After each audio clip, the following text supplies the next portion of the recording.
Topic number 3. This is gonna be good. This is gonna be a good episode. Yeah, I think so. So this was suggested by our good friend Coolest Cripple. Shout out to you in chat. And I wanted to talk about esports being a more inclusive. What's the word I'm looking for? Not just spectator sport, Right. but environment. So it's a fact. Video games are becoming bigger and bigger as time goes on. Right. Most people now play some sort of video game, whether that be on their phone, on an Xbox, on a computer, on your Samsung refrigerator, what have you. People play video games, right? But not Diablo on mobile. But continue. Because screw that Blizzard, I'll never let you live that down. Anyway. You're going to play it, though. You're going to play it. I'm not playing it. I swear to God, I will not play Diablo on my fucking iPhone. I will not do it. I will not do it. You're going to be like, this looks really good. No. How am I going to... You know what's clicking that is? What am I going to do? I'm just going to do this? Like, what? How do you play Diablo on a phone? My thumb is going to fall off. Let me get back on track. So, esports, not only as a spectator sport, but as a competition, I believe are really for everybody.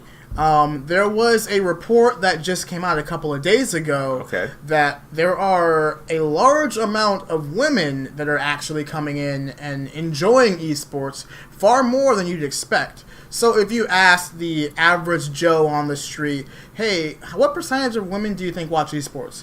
He'll most likely say about 5 to 10%. Honestly, before we even talked about this before the show, I was thinking there's no way, probably 10% at the most. At the most, I'm not saying that they don't want to watch it, but I thought it was just kind of just guys watch it. So in a report from the analyst firm Interpret did this report. It was a survey of over 9,000 gamers.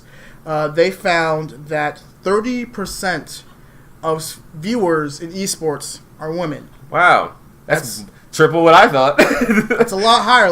People are starting to realize that this is not just for just dudes. And then when you look at the amount of people who are playing these video games, the actual breakdown, so let's start with Overwatch. Only 26% of the player base, sorry, I don't want to say only like it's a bad thing. But 26% of the player base is female. 1 in every 4. Exactly. Which is more than I thought, too, because every one of my damn comp games is some dude trying to, talk about someone's mom or whatever. How much you want to... Because if you ever take a look at it, though, not everybody in your voice comms is going to be talking. True. Some people just choose not to talk. Right. I mean, I've read plenty of threads on Reddit, spoken to some women who say, I just don't talk. Yeah. Because I know what it will bring if I do. Right. Which, by the way, if you're a fucking asshole who gives a woman shit for just talking in chat... Fuck off. Yeah. No, seriously, fuck off. Yeah, that's are telling them to play, you should just play Mercy instead. Dude, really? Don't fucking do that. That takes me nowhere. I honestly, in my games, I jump to their defense. I tell the guys, shut the fuck up, dude. Let her play what she wants. That's just my thing. That really triggers me, seriously. So. And so, Coolest Cripple in chat says more women play video games than men, which is actually a true fact. So when you take a look at the standings, this is one statistic that I think is very fascinating. So further on in this study, they found out that 66% of players who play mobile games are women, right? And then you have plenty of people who be like, it's a mobile game. It's not. No, it's a fucking video game. Yeah. Is it a game on a screen that you interact with? It's a video game. Yeah, I mean, shit. Tell it the fucking Candy Crush, who made built an entire company. I think Zynga, they're owned by something like that. They get all their money from mobile games. It is a huge segment of the gaming market. Yes. So they literally represent a large portion of revenue for a lot of these companies, and they are gamers. Why do you think that Activision, EA, all these big name companies are trying to make mobile games now? It's because that's where the money is. Consoles are slowly dying. Yep. I mean, technically the PS4 and the Xbox One are not consoles, they're PCs. Yeah, I mean, it's funny how if you shift your thinking, that's all there really is a PC with a nice shell around it, and they call it something. Yeah. So that's really all a console is. And the reason I don't have them or play them as much because I can't control the parts in them. So I'd rather play them on PC. Yes. But anyway. In regards to let's bring us back to esports though, right? Watching the Overwatch League broadcasts, I often feel that the gender disparity, at least in the Blizzard arena, is pretty even. You know, you see plenty of female viewers and plenty of male viewers, and also the fact that like multiple like sects of communities are not introduced, what's the word I'm looking for, involved. Well, right. Like Briggsy Cakes, one of the Valiant super fans. She's cool. Yeah, she's black and a lesbian. Her and her girlfriend are always there watching the games, and it's fucking awesome. You have plenty of fans from multiple different venues coming in, different arenas. And then, like, let's look at, like, the amount of female fans, like, Gaguri brought in. Yeah. You know, like, sorry, go ahead. I was going to say, and you can tell Blizzard is trying to push that whole inclusive everything. We just got Baptiste, another black hero. Like, so, you can tell Blizzard in general wants that to be the theme and motto of these, a lot of times, underrepresented groups being able to come in and show that, hey, you know, they're part of our society and culture too. They should have some representation in a lot of these games. I mean, you know, nothing against, you know, the games that have been made, but we have a lot of just white male protagonists in every single game. So the fact that you can maybe change that and introduce some new heroes that are of different types or genders or things like that is a huge thing. And then in the society of people watching it, you want to show that there's also some diversity. For sure. I think Blizzard has done a good job of doing that. Not kind of forcing it on you, I guess, not like throwing it in your face. It's like, just hey. part of the war. Like that's how it is. Point blank. Period. The fact that like the Overwatch cast is so diverse. You get people literally from cultures all around the world, from countries that you forget that people live there. Yeah, exactly. And then in regards to like the esports and viewing it, just you don't have to be a Overwatch pro to understand Overwatch League. You don't have to play the game religiously to understand OWL. Like, all you need to know is, okay, these guys have guns, this guy has the big shield.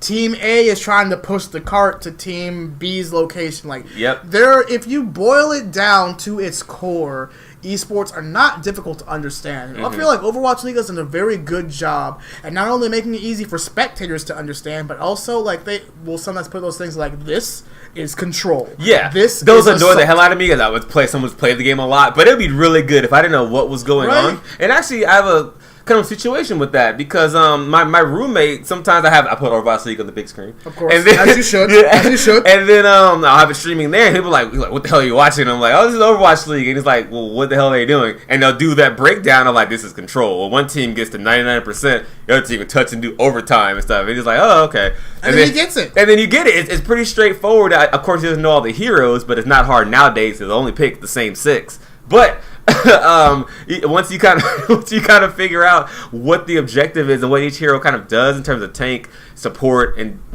there's another category, I forgot the category, but tank and support.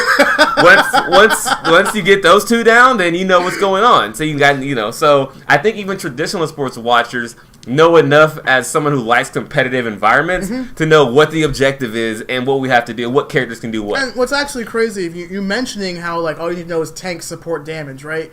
Liken that to a regular sport. Like let's look at American football, right? Yep. You know, the quarterback is the guy who throws the ball. Your receivers are the guys that are running down the field. Yep. Your line are the ones who are defending against the other team. Yep. And it's the same concept, really. Just one's on a computer, and that's it. It's like, the exact same concept. Esports are really for everyone. And, like, I get that a game like Overwatch, Dota, League of Legends, Siege, Counter-Strike, they all seem to be really daunting from the outside. But, like, once you learn the absolute basics of the game, I mean, even our Tech Mario, who we convinced to play Overwatch, started watching OWL and was like, oh, I kind of understand what's going on now. Right. Yep. Go ahead and deny that. Thank you. Yeah. So, I saw Cool Scribble put in chat, so he's still looking for a disabled character, though, that isn't paralyzed via tragic accident. Do we have? I think so. I don't know if it was confirmed or not, but wasn't Symmetra put as on the spectrum of being autistic? She is on the autistic spectrum. Okay, so I wouldn't say it's like, disabled or like that. Maybe like what you're thinking, like that kind of paralyzed. But they do have some heroes that not 100% were fine, genetically enhanced. Let's see, Ana missing an eye. But he said not. They said not a tragic accident. True. Let's see. Symmetra's autistic.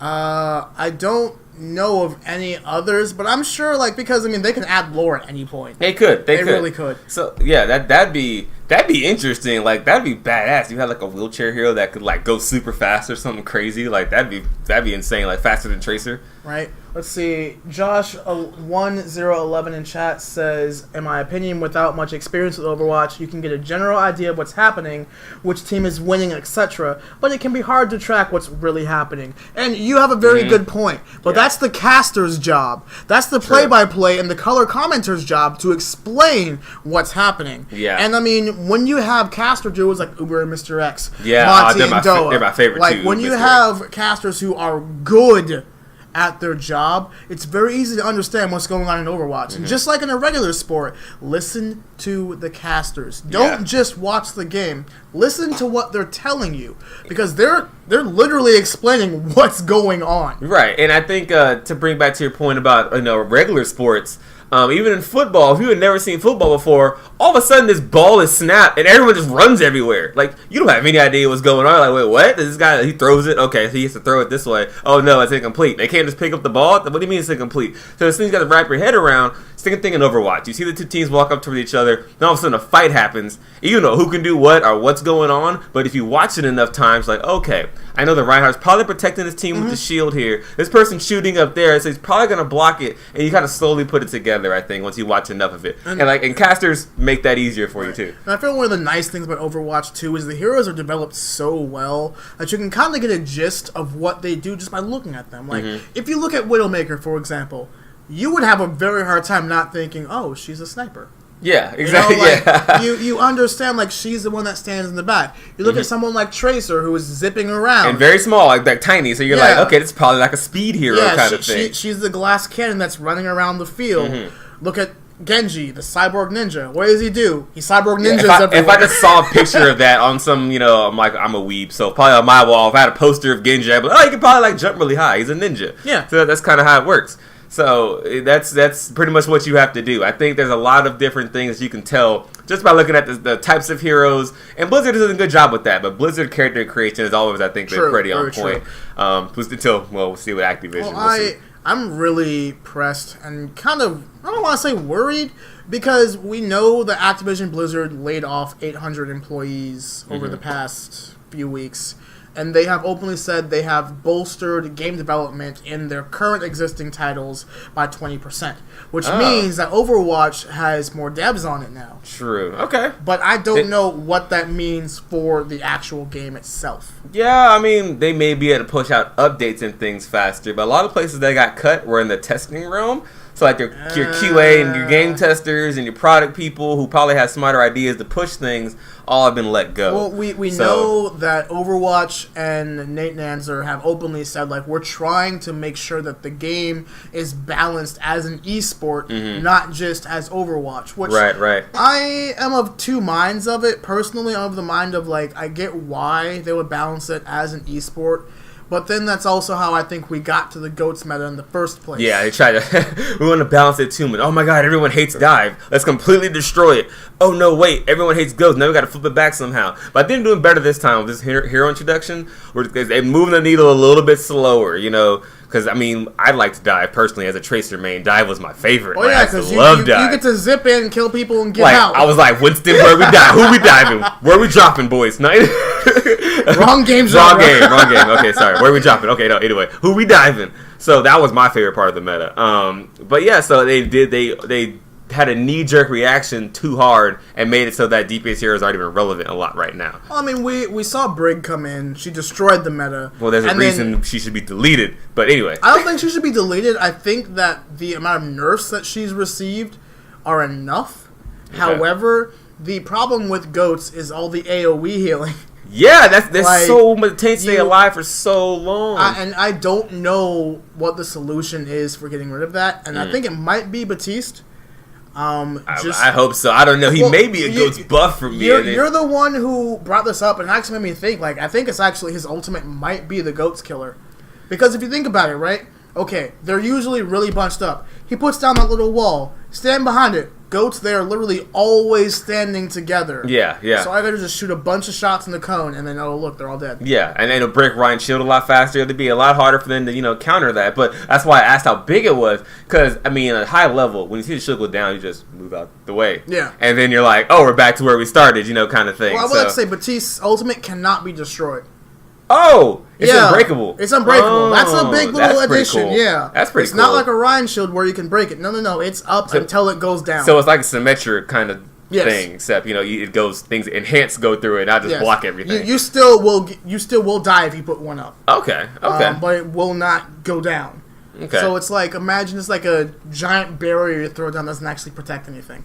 Ah, I see. Okay. Well, I have to play this hero, dude. Like, I've not looked at it yet. He's very offensive, but like, after the episode's done, you're playing him on the PTR. Yeah. I already have it downloaded. I'm going to play on the PTR. Nice. But no, like, okay, let's just keep bringing.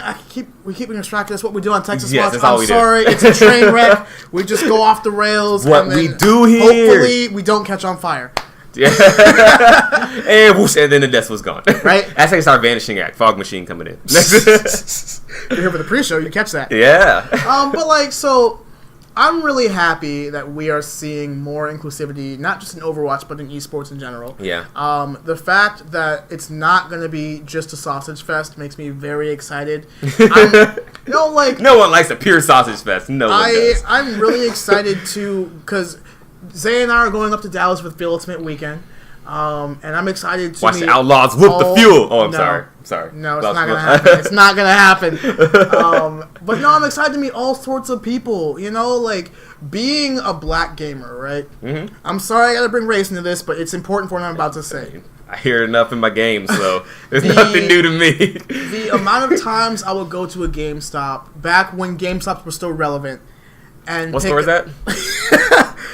Wait, what do you mean? They sell physical games? They sell physical games. Oh, this was back when you lined up for a midnight release. They were there with so Blockbuster, right? Kind of stuff. Like sure. Blockbuster and GameStop are the same time frame, right? That makes sense. I was often the only African American in line. I would be the only one in my friend group that would play video games that was black. Mm-hmm. It was one of those things where it's like,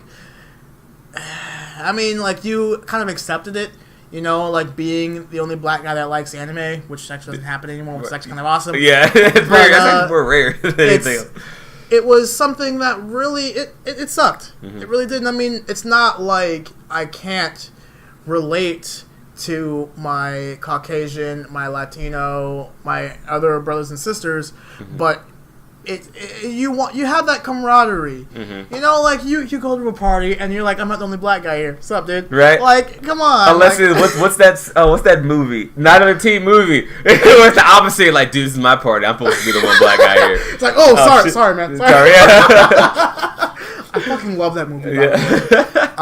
But no, the fact that you get to meet all sorts of people now, and because Overwatch is also so inclusive on its own, so many people are drawn to it. Right. Soldier 76 is fucking gay, dude. Yeah. And that's like the machoest of dudes, right? Yeah, he's been confirmed gay. Yeah. What? He's like the dude, that fucking we're all hair. soldiers now. I knew it. So yeah, we have more characters, more representation like that, and it's fucking awesome. And when Blizzard finally makes a black woman, and I mean African American black, I don't mean Egyptian, I don't mean Haitian, I mean give me a black woman. Let's go. Sorry, he was all animated into that guy. I just saw this live in person. He was like, "Let's go." I was like, "Oh shit!" So, but I'm just saying, I agree. I'm happy with where it's at. I think so. I think, and I want to kind of revisit what Coolest Cripple was saying about. He was mentioning a disabled person being represented in the games, and it's an interesting topic because in a lot of video games, you make heroes, exhibit some sort of strength or some sort of powerful thing, right? That's what you play, and that's the powers you get to use.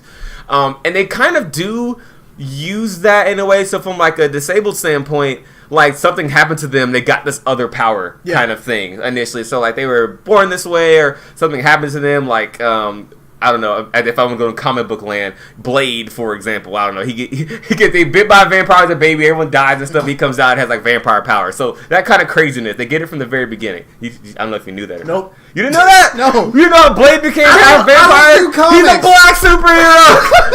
We just talked about this, god damn it. I don't do comics. Okay, sidetrack. Like we always do. Blade is a vampire killer. Mm-hmm. The reason he can go in the sunlight and stuff is because while his mother was pregnant, she was bitten by a vampire, and she ended up dying, and then going into while she was dying or changing whatever, went into labor and had Blade, and that's how he's half human, half vampire. So I said all that to say, coming full circle, that a story about someone who had maybe, and they make it a superpower, like I mentioned before, they always do something like that. Coolest Cripple still saying, to be honest, most comic disabled characters were born normal. Yeah. Yeah. I want to ask though, because I know McCree is missing an arm. Boy, how did he lose his arm? Bob ripped it off. Was it Bob? I'm kidding. No, okay, it's hard to catch. No, in the McCree short, he says it. He said I'll get Bob to take off your other arm. So it's a comment is mentioned about that. So yeah, yeah. So watch the McCree short again. Listen for the comment. Someone says like, "I'll take your other arm," and so like I think when he was leaving the Deadlock gang, that's what happened to him. Damn. So that's how he lost his arm and broke up with Ash. So Overwatch lore for you. Go watch the McCree short again and listen for that. So good. Mm-hmm. Oh man. But no, like as far as I know, the only disabled at birth character is Symmetra. Mm-hmm. On the autism spectrum. Yep. I'm sure that there's more, though. I mean, there's the fact that we don't have lore for Lucio. We don't really have lore for Diva. I'm waiting for Lucio lore, dude. I just want to have a short where he's like at a concert and shit, like just going ham, and then something happens and he's like, oh shit, I gotta skate over here and kill somebody. Like, Tracer has lore, but it's very thin. Yeah. Winston's lore is very thin. Reinhardt, no, he has lore now. Well, Winston's lore is not too thin because we know okay, yeah, true. We know his story. We know where it came from. We know Hammond was with him. You know, we kind of have a little bit more background on Winston. Maybe we do a lot of it here. Where's the Reaper lore? I want Reaper and Reaper has a lot of lore. What are you talking about? We need more of it. He has what? Okay, what? That's because he has so many fucking questions about him. I know. That's what I want to know because they never really answered the question that we kind of assume that Moira experimented on him, right? Yes. And that's how he became all crazy and stuff. But like, what happened? Like, where was that whole incident? Like, where he just left and was like, screw it. Well, I mean, so we know that Reaper's... Like, when did he betray the team? He betrayed the team when in... No, not Blackwatch. What are... No, what was the Retribution event last year? When they got caught? That was when he betrayed No, that Overwatch. was Moira, I thought. No, that was because, like, Reaper shot the dude and wasn't supposed to shoot the dude. Oh, yeah, well... That was his, like... I'm defecting moment. Oh, because that's when he stopped believing that Overwatch could actually do anything about this guy. Yeah. Makes sense. Okay. Well, fair.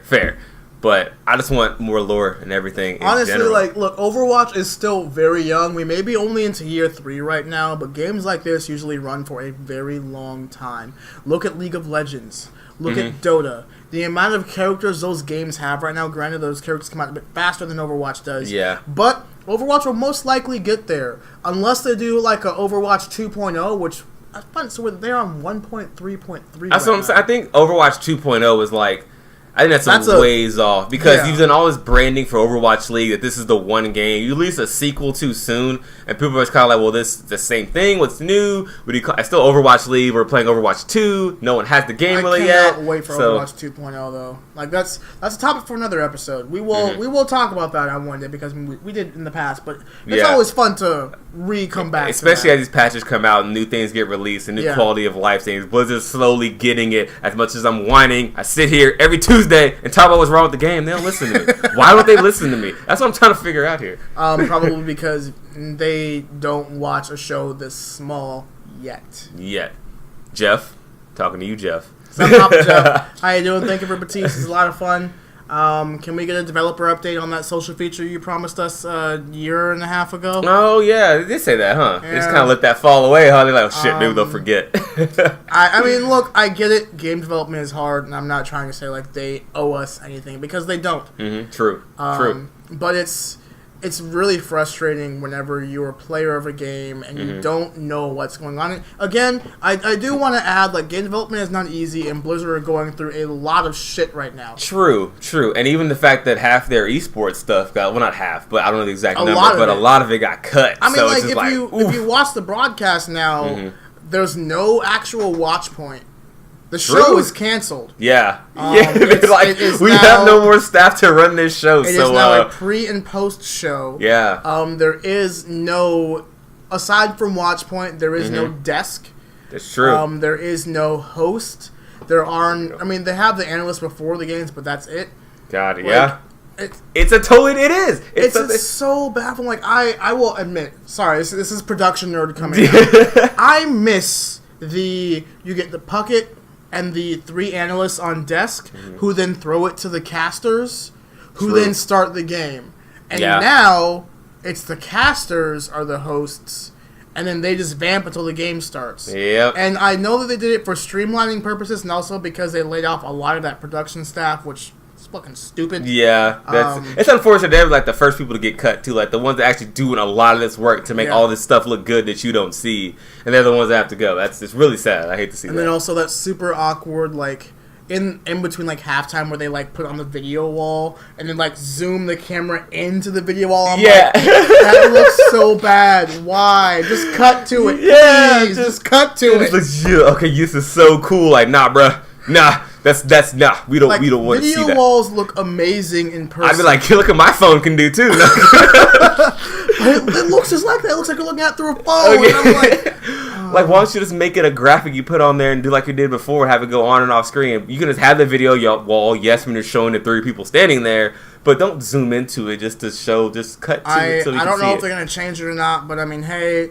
We still have the broadcast. It is what it is. Yeah, this is true. To come back to the topic and round out, because we needed to end the show.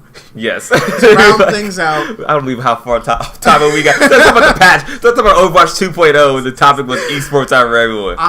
Sorry, that's what we do here, guys. I'm really excited for Overwatch League to grow, because these 3 events, one in Dallas, one in Atlanta, one in LA, that are more local home team events, are going to grow the esports community quite a bit. Yeah. The amount of people who are going to be coming into Dallas from around the country to talk about esports and, like, love this shit. Yeah. Like, I am so hyped. Which, by the way, we need to plan our trip because it's literally like a month and a half away. Yeah, I thought about that. As we've been sitting here talking about it. I submitted my PTO earlier today because I was like, shit, I haven't done that yet. Yeah. It's going to be awesome. More and more people are recognizing the Overwatch League. I don't want to say it's legitimate because naturally you're going to have plenty of haters. Yeah. But the fact that people recognize it and know that it's there is a big deal. I mean, I want to say we have some it's pretty large sponsors and stuff at this point, too. I mean, y'all gave us the Battle of T-Mobile last week. Yeah, we did. Oh, God, that was just a meme. It was like, who's the better? I mean, even the Outlaws tweeted it out, like, T-Mobile proud. Like, I was like, are you serious? Hashtag sell out. Like, come on, man. It sold out so hard. I was like, come on, Houston, you're better than this. If you were sponsored by T-Mobile, you would sell out so fucking hard. Well, I mean, if they're paying me, yeah, hell yeah, dude. I'm not even going to lie. I'd be like, T-Mobile for life, y'all. What y'all know about Magenta, though? Magenta color's pretty nice, by the way. Oh, yeah, I'd be all over it. So I can't hate, but I can because I'm not getting paid by them. So sell out. But no, like, I'm excited for where it's going to go. More people that are watching it recognize that esports is fucking awesome. And, like, I will bring this to, like, my coworkers, bring it to my friends, like, why are you so excited about this? And then they watch it. And they're like, okay, I get it. Yeah. And plus you hear the casters, too, especially like Mr. X and Uber, my two favorite. Uber gets so like, hyped, oh my God, no. I'm like, well, I get excited, doesn't really happen yet. Like, wait, what just happened? Oh, we got a 3K, I hear it now. So it's really good. So go ahead. I'm just going to say I'm excited for where esports is going. We have a lot of great stuff coming up.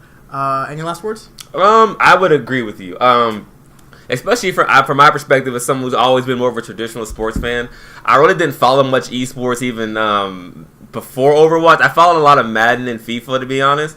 I watch both those sports, traditional sports as well. But you get people like me to come over once they understand something like this and the gameplay and stuff. I can get just as hyped for an Overwatch game as I can now for my Houston Rockets kind of thing, Once you understand the gameplay and the mechanics, it's that kind of atmosphere. So I think it could be for everyone in the sense that no matter everyone likes competitive. Well, not everyone likes competitive atmosphere, but the people who do can find something here in Overwatch League. Yes. It's very competitive. Yes. It is in your face. It's action. It's not board. It's not golf. You know, so like, it's definitely not something like that. I'm sorry, I'm not baseball because I'm not a baseball fan, really. But it can be something that everyone can watch. Yes. And even people who are not in the sport realm, who are on that side, have made more tabletop games, like card things like that. This game has a lot of strategy. So if you're more of the thinking type and you love to track the ultimates, you love to track positioning and, you know, shot percentage and things like that, you can do that here. It's built for that kind of thing as well. So as your action junkie and your stat junkie are can be put into one spot. So Yeah, I think it is for everyone. I think they've done a great job of representing different types of people in the game so far, and I hope they continue it. I hope Blizzard does. I agree with that. Well, guys, thank you so much for listening, because this has been Texas Watch, your weekly Overwatch League fan podcast for the Houston Outlaws and the Dallas Fuel. I'm your host, Projekt, joined by ZXO. Guys, we'll be here next week again at Tuesday, 8 o'clock p.m., because Texas time Is bestest time. Let's make Texas proud, y'all. Howdy.